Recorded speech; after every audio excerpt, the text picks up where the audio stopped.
Welcome to another Tribal Guide with Nitpicking Nerds. Today, Dinosaurs. We're going to be showing you how to make your opponents go extinct.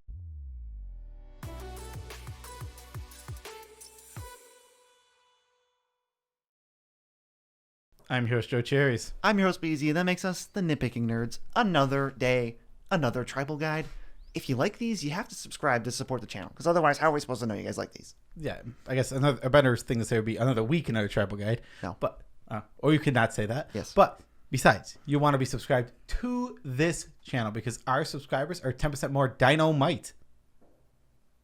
Disclaimer here, the Nitpicking Nerds cannot make you more dynamite with a subscription. You know, that reminds me of a quote from Batman and Robin. Mr. Freeze asks, what killed the dinosaurs? But he was a little bit wrong when he said the Ice Age. The answer is nothing. Dynamite.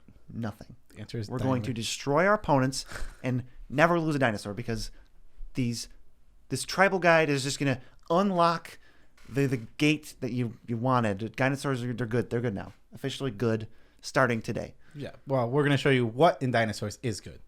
That's more accurate. What's the tribal goal? To overwhelm our opponents with huge dinos. We're going to play a ton of huge dinos. We're probably going to ramp a ton. So we have a ton of mana so we can play a bunch of dinos. They're not 1/1s. These are usually 3/3s or better. So we don't need that many to actually just destroy people. Yes. So what colors can you play in dinos? Well, there are not a lot of dinosaurs. They have not been supported at all, basically, until Ixalan, which was a couple years ago. Mm-hmm. So you really want Naya if you can help it. The overall number of dinosaurs is so small that you need to compensate with more colors, more than 1 to 2, typically. Yes. So Naya is the main dino color, and going right into it, what commanders can we play? What dino commanders do we get? I know there's not many. So there's really only one monocolor that I think is worth mentioning. It's Gulta Primal Hunger. It's 12 mana for a 12/12, but mostly it costs like 2 mana. That's really all it is. This is a green legendary dinosaur. The green has the most. That's really it. Yeah, but you're not No going to synergy. You're probably not going to want this because you're going to lose out by only having one color. You're probably only going to have like 10 dinos you want. And how tribal are you? Lose out on all the cool cards that I would actually want to play with dinosaurs. Yeah. Next in Gruul, we have Godzilla, King of the Monsters, which has a real name, but I don't know what it is. Zalortha. Zalortha. No one cares about this. So Godzilla, King of the Monsters is a 7/3, and he's basically reverse Doran, so your power is your toughness, basically. Yeah, your creatures can only take lethal damage through their power. I don't know. Completely fine. He's a dinosaur, and he lets you go into red, and he lets you play Gruul, which Gruul is probably 2 of the most dinosaur-y colors. It definitely is. Celestia, there actually is one in Celestia, and I guess this is more of an achievement that I think dinosaur decks might want. It's Kahira the Orphan Guard, 1 and 2 Celestia hybrids for a 3/2 Vigilance. It's got Companion, so if you meet the requirement of every creature in your deck being a cat, nightmare, dinosaur, beast, or elemental, then this can be your companion, and if it is, you can pay 3 to put in your hand, and then it's a 3/2 Vigilance, like I said, but all those creature types get +1/+1 and gain Vigilance. Yeah. Keyword, dinosaur. Yeah, dinosaur is on this card. You want dinos, you got dinos. And in Naya, the color you really want to be in is Gishoth, Sun's Avatar. The main one. Yeah, I mean, it's a haste, trample, 7/6. 7/6, and when it deals combat damage to a player, you reveal that many cards from the top of your library and put all dinosaurs from among them in play. This is the actual payoff. You know, it started with Ixalan, where we got all these dinosaurs anyway, and this card is only getting better, although it is like an 8 mana 7/7, so take it as you will. Zakama, Perma Calamity is also in there, but it's just kind of... This is good stuff. This is a dinosaur commander that is just good stuff. You can still play Dinosaur Tribal because Zakama's insane. It costs 0 mana and completely locks down the board. We talked about how this is so good that it's actually not that fun. Yeah, it's a very, very good commander. And what if we want non-dino? What are our non-dino choices? So obviously there's Infinite. You could play dinosaurs in any Naya color combination. The 2 that I thought were the coolest, though, Atlaplani Nest Tender. Whenever your eggs die, they turn into something, so you can cheat out dinosaurs that way because they're usually like 5 or more mana. Yeah, dinosaurs are real expensive. And then something I thought was sweet was Sasuke the Unyielding. It doubles the damage you deal to a player, so you can, like, if you hit the chosen player, you get to hit a different player. It's for the chosen player twice. This is kind of just the best way to encompass like all dinosaurs that matter. There's no blue ones. There's one. There's one really good blue one. We'll talk about it later. Not really relevant that it's a dinosaur, but yeah, that's what you play. Even the weird black ones, like black, red, something going on. All right, so let's hop into the dinosaur cards you might just see laying around. They don't really have dinosaur synergies. You might just see them in decks. And the first one is Atali, Primal Storm. It's a 6 mana 6/6, and when it attacks, each player reveals a top card of your library. You may cast any number of non-land cards revealed without paying the mana cost. It's red mana ramp and card advantage, and it's a reasonable body. Obviously, the closer this is to 1 mana 1/1, the better it is. This card's really good, though. This card is extremely good. It's probably my favorite dinosaur ever printed. I think it sees the most play of all the ones on this list. Maybe there's 1 or 2, but it's very good. I like this in a Xenagos deck because giving it haste is really good. no, you want this to have haste so bad. It's a really good commander, too. Nezahal, we just mentioned it, kind of, without saying the name. It's a 7 mana 7/7. Can't be countered. You have no max hand size. Whenever an opponent casts a non-creature spell, you draw a card. Then you can discard 3 cards to flicker it for the turn. Yeah, Card's amazing. yeah. It's unkillable. Until your end step, it goes away. So it's until end step, so I can get around board ups, I can get around spot removal, I can get around both of those, which is awesome. Downside is this is not really ever going to make your Dino decks because you'd have to be some 5-color like Morphon deck. Yeah, it's kind of silly. Same with Karuga the Macro Sage, the companion that says all your things need to be, all your spells need to be, all your permanents. I don't know. Spells. All your It's spells. spells need to be mana cost 3 or greater, and then it's a 5/4 that draws a bunch of cards when it enters. But it's blue. It's green-blue. Yeah, this Where's it one's supposed to go? yeah. Not many decks. If you're playing like maybe a Morphon type deck, you could try and do the companion thing, maybe. Oh, yeah, you could. This one's a little niche. Marauding Raptors, 2 mana 2/3. And then whenever your creature's spells cost 1 less, and whenever your creature enters under your control, this thing gets +2/+0. Yeah, it's a weird one. But he's fine. There's nothing wrong with him. Next is Ripjaw Raptor. There's not much I can say about Marauding Raptors. Ripjaw Raptors, there's more you could say about. Yeah, there is. It's a 4/5 for 4 mana, and when it's dealt damage, you draw a card. Enraged. It's got 5 butt, and it wants you to keep dealing damage to it. Yeah, so if you have, it's really good with like. Well, we won't say what it's good with until the end. Oh, that's right. its own thing. Oh, you're right. There's this card and the cards from Ixalan open up a whole sub theme within the tribe of dealing damage to all your own stuff. Enrage, yes. And having big butts or like creatures that'll survive 2 or 3 pings. Speaking of big butts, what's Runic Armasaur do? Oh yeah, it's a 2/5 for 1 green. I was like, what card is this? And then whenever an opponent activates an ability of an artifact, creature, or land, it's not a mana ability, you get to draw a card. I mean, this is just you're drawing cards. How is This he's playing it's so plenty good. of decks that is not relevant what creature type it is. This card's actually pretty good. Yeah, it's just a decent card. It's a good like little stacks piece. It's kind of fringe competitive too, I think. It's cheap enough and it draws enough cards that I think it's pretty good. Yeah, I mean, if someone tries to go off for like the Basalt Monolith combo, technically you get to draw. I don't think they're going to make it. You're going to draw your whole able deck? to do that. Next, we have Threshing Bronodon, which is a 3 mana 3/4 and it has pay 1, sacrifice, destroy an artifact or enchantment. This is kind of a begrudging playable. It's obviously worse than plenty of other options, but it is something that sees play, especially in mono green. Have you ever looked at its at the art? It's sad. The scale is so off. But if you looked, it's sad. He's like, He's sad? yeah, He's a dinosaur? He's dying. What? He's not dying. Go to. Unless I'm thinking of a No. different picture. Look at the art. Pull up the art. Yeah, I don't know what card you're thinking of, but Thrashing Bronton is more than happy to destroy things, even though he does die if he destroys something. Yeah, I thought this was one where he was getting crushed by something. This is weird because he's destroying the boat and is alive. Yeah, the art does not represent what this card does. Don't think about it.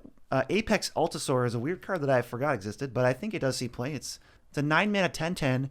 When it enters, you can have it fight a creature, and then Enrage, it fights a creature. Fun fact, Enrage triggers fighting, which you can just choose to stop at any point. Yep. So you're gonna fight as much as you can without making it uncomfortable. AKA I knew you were going to die. say, he's our patron? What's going on? You're gonna fight him. You're gonna fight as much as you can until your guy you'll basically do exactly 9 mana 10/10, right? Yeah, you destroy 9 toughness. So you destroy the creatures. No, it could be more toughness. It could be less power. Oh, Up to 9 power. Which is weird. Okay, anyway, the cool part is Enrage. Every single time you get to destroy like 3 creatures. Yeah. Next is Wayward Sortouche is a 3 mana 5/5, which Whoa! that's way above the mana curve. And you can play an extra land each turn. And if you have the City's Blessing, then, which means you have 10 or more permanents, then he can attack or block. Yeah, he can't normally. Yeah, he Which said is where you go, oh. Yeah, I but thought it was above the curve. it's still really good. Playing extra lands is really good in EDH, especially when you have a lot of card draw, which we're going to put some, I assume we're going to do some creature type card draw green. in our dinosaur deck. All your green type stuff here. We're not above playing Beast Whisperer, Guardian Project, maybe Lifecrafter's Bestiary, Shamanic Revelation, something like that. This next one's, I think, actually my favorite dinosaur. It's really good. It's Regal Behemoth. No, it's got to be my second, because nothing can beat a Tali. Regal Behemoth, a 6 mana 6/6. It's a 5/5. A a 6-mana 5/5. When it enters the battlefield, you become the monarch. As long as you're the monarch, your mana taps for double mana. So if you tap a land for a green, you get a second green. And I'm pretty sure it has trample. It does have trample. So it's good at getting the monarch back. This card is really good, actually. I mean, it's way better than it looks. It looks medium. It overperforms because actually the words "you become the monarch" are actually very powerful and probably very underrated on cards. Like it actually, maybe we have to relook at some of the ones we dismissed that just say, "Oh, you're the monarch," because that's such a strong ability to introduce to the game. It never goes away. Yeah, and in this one, there's an upside. When you're the monarch, you're just getting so much awesome upside. Like mana ramp, but it's not actually hard to become the monarch either. It's double mana. It's not just mana ramp. Whatever amount of lands you have, if you have 6 lands, now you have 12 if you untap with that. Basically. It's like insane. Next up is Raging Raptors. It's a 3-mana 2/3. Whenever it's dealt damage, you get to search for land and put it into play tapped. Very simple. If your deck wants this type of thing, Raging Raptors is great. Otherwise, it's terrible. Polyraptor is very similar. It's an 8-mana 5/5. Whenever it's dealt damage, you clone it. Very similar. This one's clones when it rages. It's similar because it has Enrage, and if you want it, you do, and otherwise, it is nowhere near playable. That's fair. And what's Verdant Sun's appetite? Well, I was gonna say PSA: careful with Polyraptor because there are chains that force you to draw the game. Yes, you can never finish them. Yeah, chains were basically when this creature enters the battlefield, deal damage to each creature, or whenever a creature enters the battlefield, each creature is dealt 1. There are cards that do that. Polyraptor is not a May, so now if that ability is not a May, you have infinite Raptors forever. Yes, that's why there was a Reddit post. I think I showed you, right? It was I'm picturing the canon of going infinite with Polyraptor, and you start this Planeswalker starts a chain of Polyraptors that they realize they can't stop, and so the entire plane fills up with Polyraptors, and the Planeswalkers are forced to flee, making the game a draw.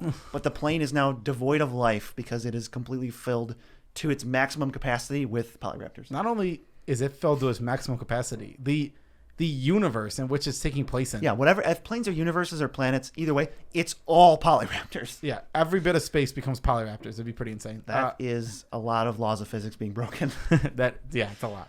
And Verdant Sun's Avatar is a 7-mana 5/5. When it enters the battlefield or another creature enters the battlefield, you gain life equal to its butt. Kind of like Tristani. It's a 7-mana Tristani. Some decks want it. Obviously, you need to be life-gaining creatures.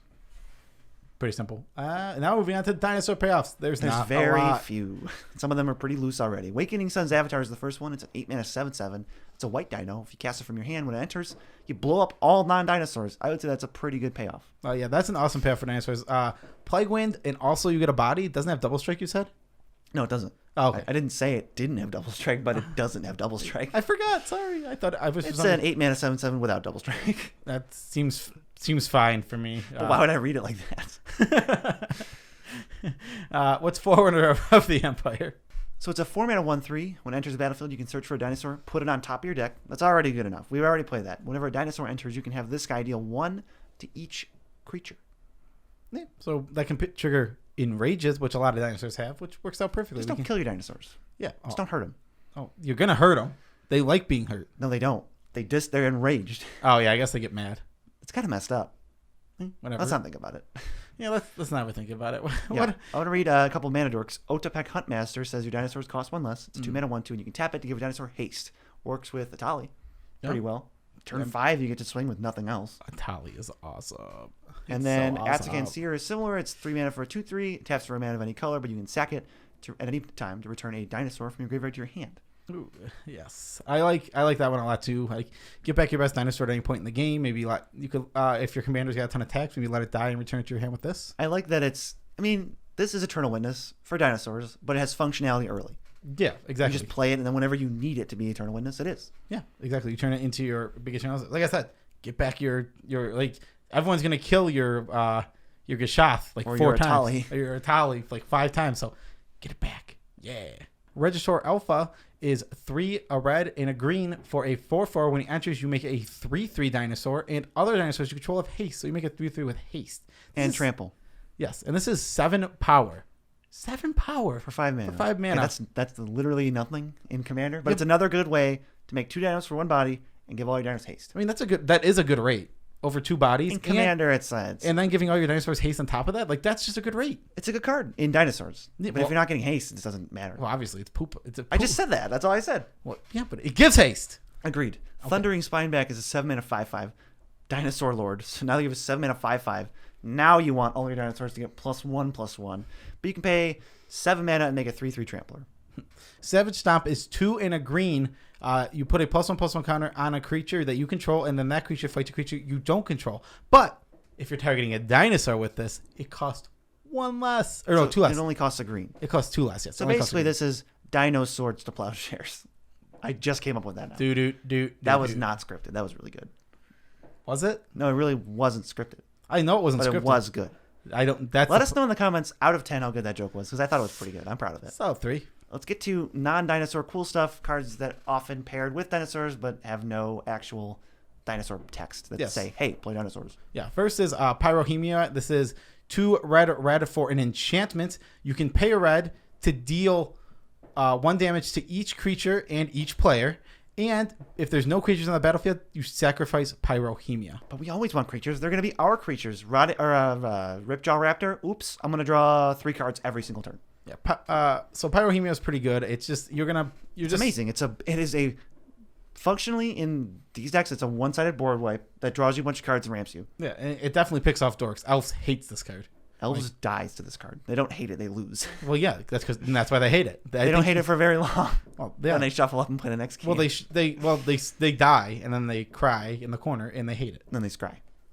Not like cry. I had to rhyme. I don't know. Garrick's Uprising. I figured I'd mention a new card, but this is a whole category.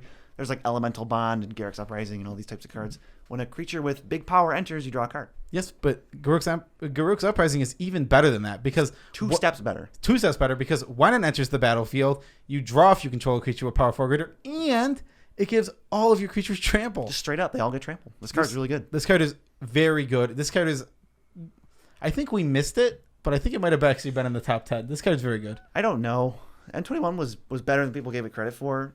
Maybe it's better than Animal Sanctuary. I kept wanting to say Animal Crossing. It might have been. It might have been better than Animal Sanctuary, but I think there's cards better than this still anyway. So it's moot. This card is very good. Don't sleep on it. It's very good. Yeah. What's Contagion at Dawn? Or Congregation at Dawn? Congregation at Dawn is 3 mana instant. It searches for 3 creatures and you put them on top of your deck. Oh. That is good with Gishath, the Sun's Avatar, because you choose 3 dinosaurs. Oh, yeah, that is really good. You said it's an instant? Mm-hmm. That works really, really well. Pick your 3 favorites, and they're in play right now. Yeah. Something that's not quite as good, but still pretty good, I would say, is Worldly Tutor. Pick your best dinosaur and put it on top. It's still good for 1 mana. Right, and even Forerunner of the dinos we just said. That works with Gishath. Yeah, and one of the weaknesses of dinos is they don't have haste. So Rhythm of the Wild can give all your dinosaurs haste or an extra counter, but let's just go with haste. Well, if attacking is not relevant, it's also an anthem. Yes, that's true. Card, and they can't be countered. That is what makes Rhythm of the Wild good because they can't be countered. And they can. Oh, that's true. They can't be counted. The card does a lot. The card, yeah. Rhythm of the Wild is a very good Magic card. But that's all the dinosaur stuff. Short video. Turns out there's not too many. But we talked about all of them. Dinosaurs are still a pretty cool tribe, and obviously, who doesn't love dinosaurs? Like There's this visceral like Timmy feel. When you were a kid, who didn't like Jurassic Park? Jurassic Park was amazing. I can't think of anybody. I like Jurassic Park 3. That's how low my standards were. Well, yeah, I just want to see dinosaurs.